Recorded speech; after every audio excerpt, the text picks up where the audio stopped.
Alright. Hey, Average Gamer Crew, it's me, Kaiju.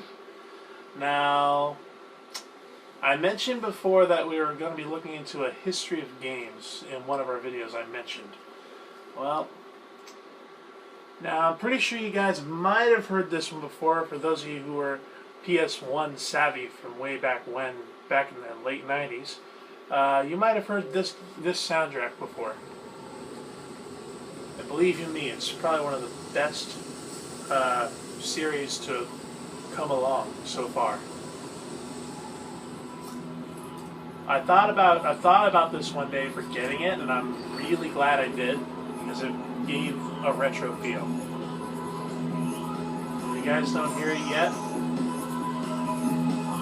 I'll be so surprised if you don't know what's going on here. The actual song is by the Manic Street Preachers. Everything Must Go, but this is remixed by the Chemical Brothers. And this was further remixed for this game. Get it up.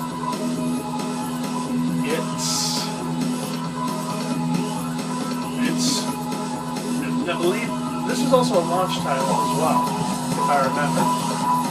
Sony Computer Entertainment America presents the Real Driving Simulator Gran Turismo.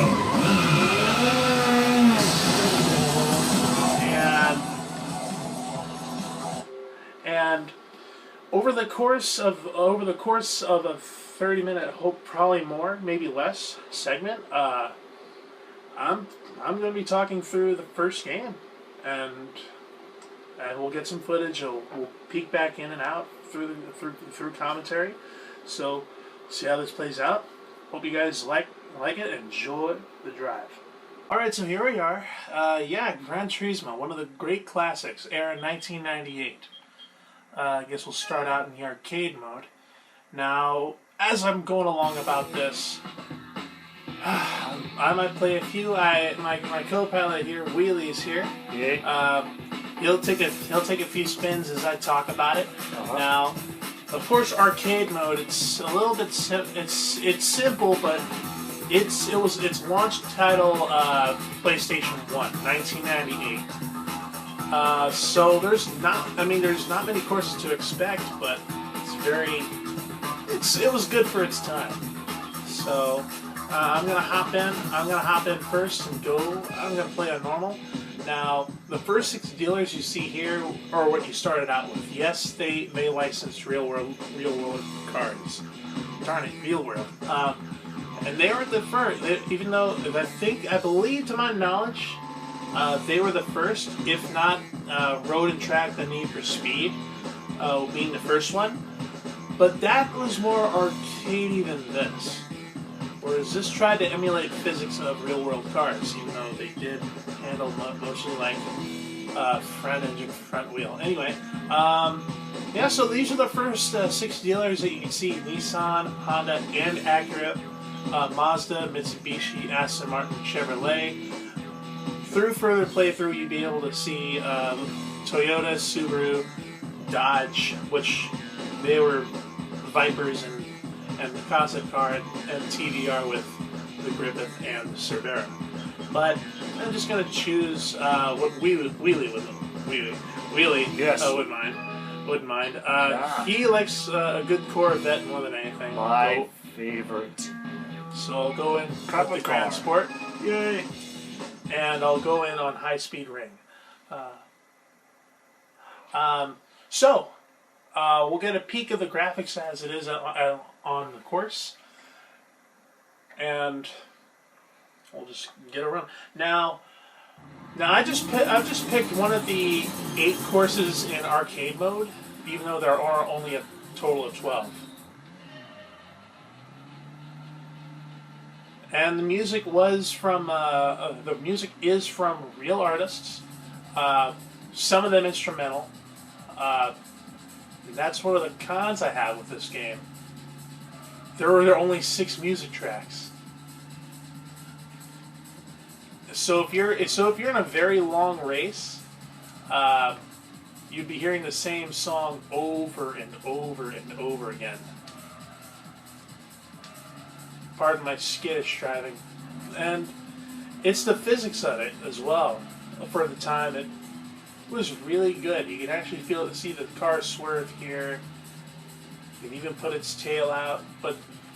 And for 1998, it wasn't too bad. It wasn't too bad. It was actually pretty great. And the replayability is good. And for arcade mode, absolutely.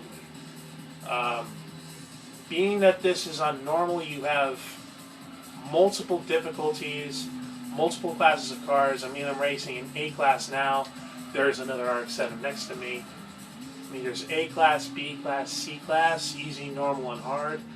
Though for further generations of Gran Turismo, they amped up the difficulty and added a lot more. But this was a benchmark. This is an original, a classic. Feel free to argue a point I've made below. And I'm just about to finish up the lap here. And I'm just glad I picked up this game. This is a rare game to find. But always check the interweb because it always gives a great choice to find. I found this for... I believe I found this for $6 for a complete edition. Oh yeah, I forgot. This is one of the very few racing titles, well, next to Ridge Racer, for its time, that had a replay. And currently what you're hearing is Garbage. Yes, the artist, Garbage.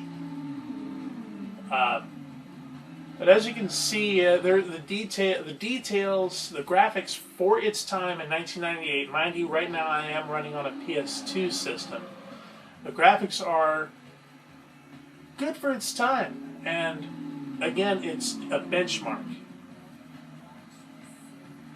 I mean, even from here, even though you can kind of tell what car it is from here.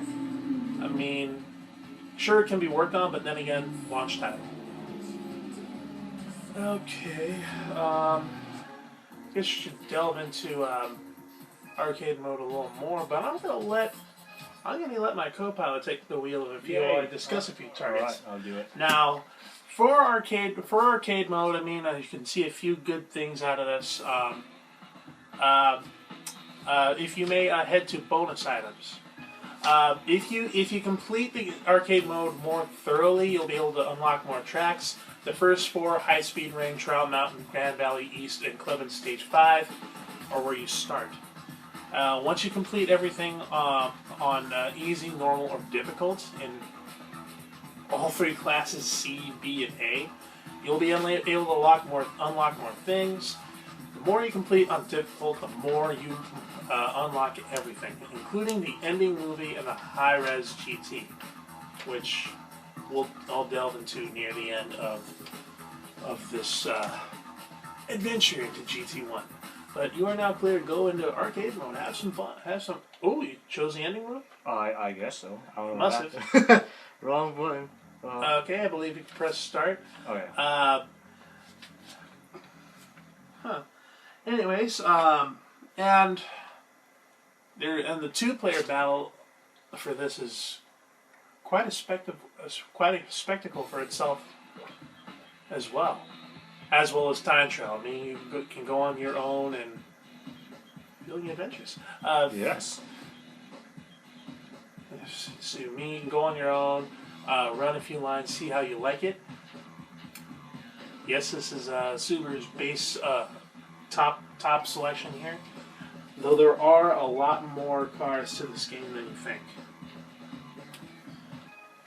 He's going to go to Trial Mountain, which that course has stayed in all of the series so far, to my knowledge. My knowledge is based up to 5. Yeah. Now we'll get to see a 4-wheel drive. Anyways, just talking. This is a personal opinion for myself. I'm glad I picked up this game because this is actually the second or third game I've played. And being a purveyor of this series as I am, I'm just utterly happy that I picked this up. Oh. And going back to the physics, you just notice the 4-wheel slide there. It doesn't put its tail out as easily Physics as it needs is to. amazing. For its time. Right? For its time, it's amazing. It's a real full-on great experience for like the first-time simulator drivers. Be completely shocked about its physical features. I know the graphics ain't the greatest, but back then they were like, dude, Yeah. I feel like I'm actually driving a car. This is actually not that easy to control, but which is the good point. You know, you're supposed to learn how to actually drive it well yourself, not just take more easy. more importantly to this, it'd be much more of racing, much more of a racing variant of racing the cars. Like for example, me in real life, I drive a Mitsubishi Galant, or Galant, however you would say it, the front wheel drive version, and they have that in this game. Performs just like it is in real life, and I'm just impressed like an impreza. Oh, okay, that was poor. If you like the joke, please write a comment saying yes. If you don't like it, then I'll stop making these poor off-color jokes. Soon we'll be heading into the simulation aspect of the game, but for arcade mode, this one in particular is a benchmark. Although I wish it were a little bit more expansive, bringing a lot more cars from the simulation mode into arcade mode. Thank goodness they would expand onto this in future games, alongside of a ton of courses. Okay, so, and then Wheelie's about to finish the lap here. Oh, I forgot the sponsors! Yes, there goes Castro. Castro GTX And Bridgestone. Yeah. Bridgestone, and then a couple of other sponsors we don't even know about. Barrett, Ballard apparently, and then of course all the makes and models.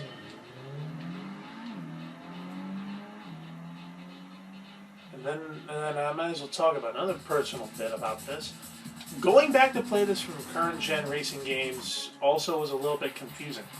Yay, you got first. Haha! Victory line. And of course, you're welcome to drop your initials in there. I think I just got I think I got one. Oh.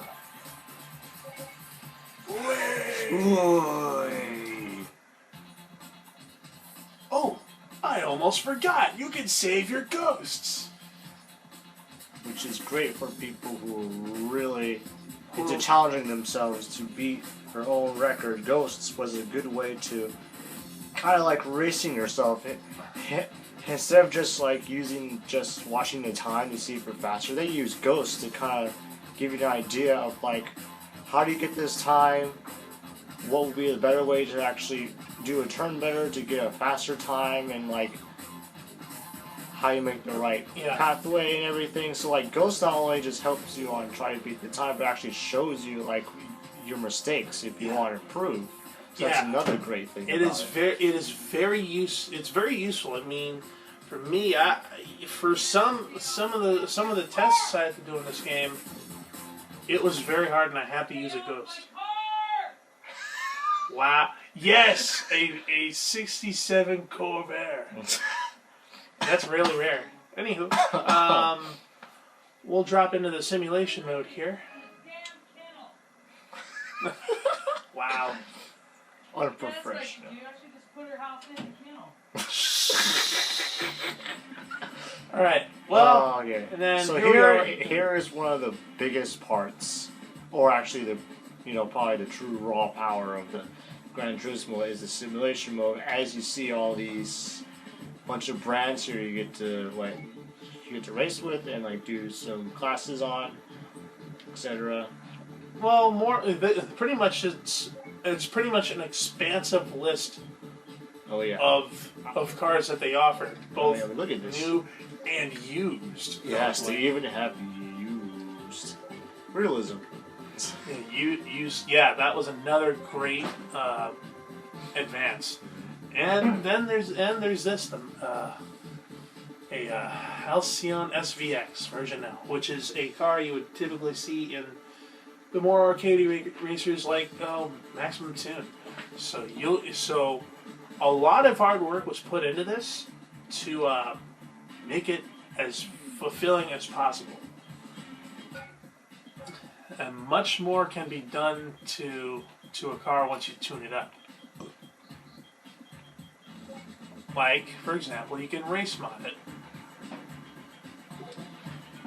But for the sake of the moment, I'm just gonna hop into my car, which I've already hopped into.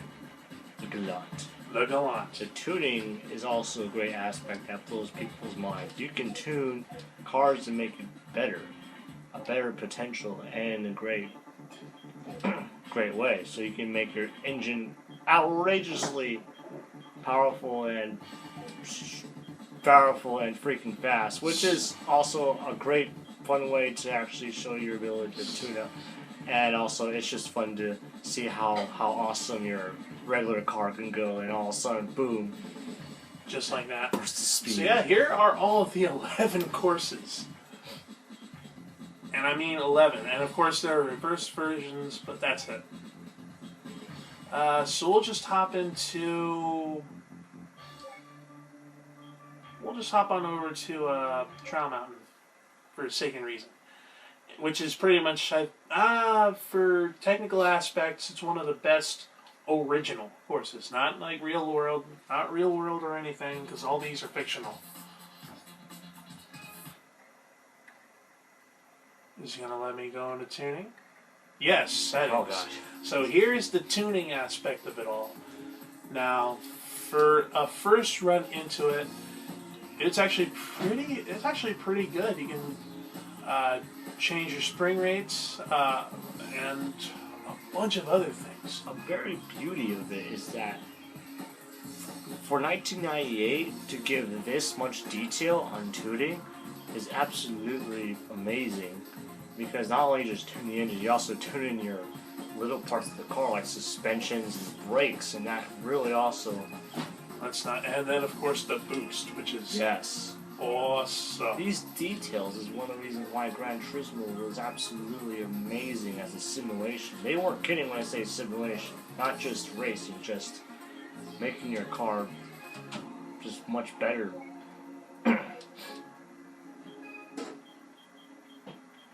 Because you'd be surprised how well they did great in the details they did of tuning. Yeah, you can change your gear ratios, which is pretty impressive for way back when. Exactly. They really thought of this very well. They really want to be totally different from the other games. What I also like in this instance is, if you notice, it even states the entry speed per gear, which really pushes me to be like the uber speed demon. Exactly. That you'd want to be. For every style you want to be on your own gear, I mean, on your own way to tune, you can just definitely, for some reason, if you want to make your second gear slow and then all of a sudden third gear fast, you can do what you want, it's just testing, to create your own personal beautiful car. And I'll see how much limit you can put on a car.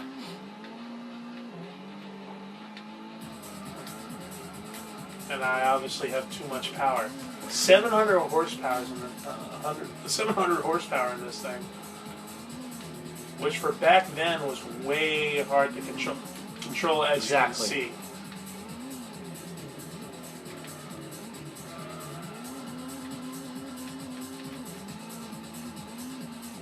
Pardon me, I'm just turning off the analog.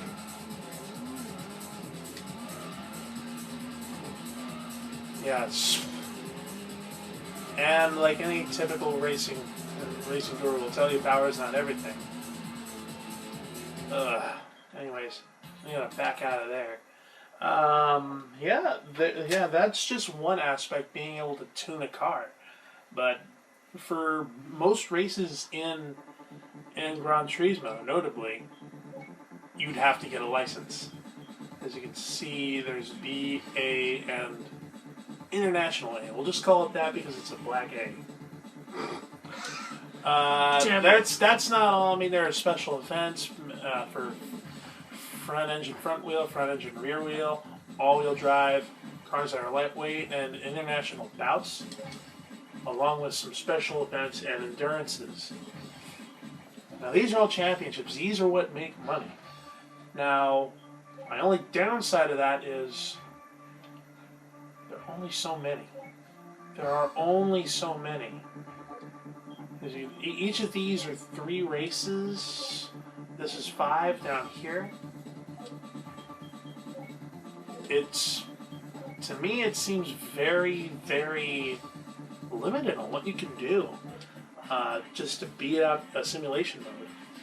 That's what I don't like. Again, we're all used to having so much. That's the only thing. Yeah, from the future to way back when. They worked a lot on just getting all the other simulation details, you know. Yeah, they just didn't develop a story, like open simulation mode for events quite well. Oh, I forgot. There's a trade mode here. You can trade memory card cars from memory card to memory card.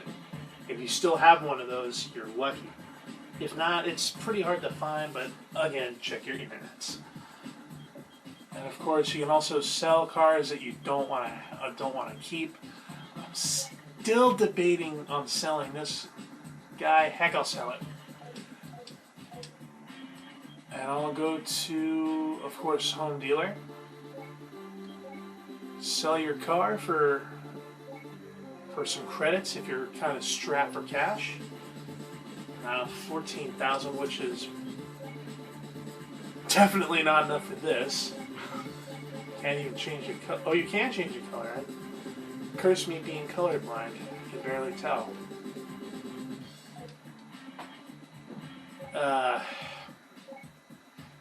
Anyway, yeah, that's just pretty much the basis of what I can see from the in-game footage.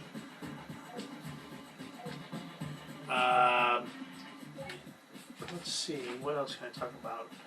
Oh yeah, going back to license testing.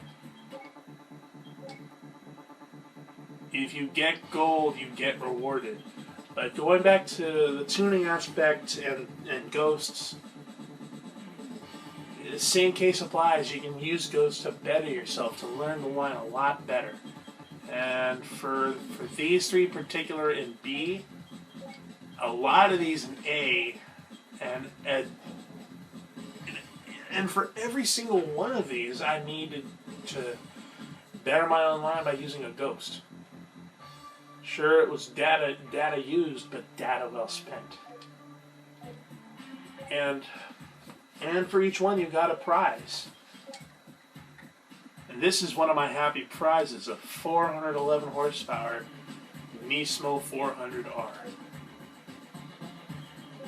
Oh, and this, the concept car. A lot of prize cars are unable to be bought, so if you earned them, you feel accomplished of yourself, and I did. But then again, but once again, it just feels very short, the experience. Anywho, that's pretty much the in-game portion of the bit. I'll go ahead and close off with a few final words. Now, at least for an analysis, my final analysis I can get on Gran Turismo 1 with one of the songs playing in the background. For the replayability aspect of it, it's moderate, medium, somewhere between medium and low. For simulation being the low end, but for everything else it's medium. For the graphic count for its time, I'm on a scale of 1 to 10, I'm giving that an 8 because of the near great polygon to the point aspect for each car. And for a launch title for PS1, that's pretty good. For physics, again, it's really good. 8.5 out of 10, or I should say 7.5, because each car just handles almost dead the same, except that 700 horsepower Gallant I drove earlier. And back to replayability, I really wish there were a lot more tracks from way back when. On the 11 that were there.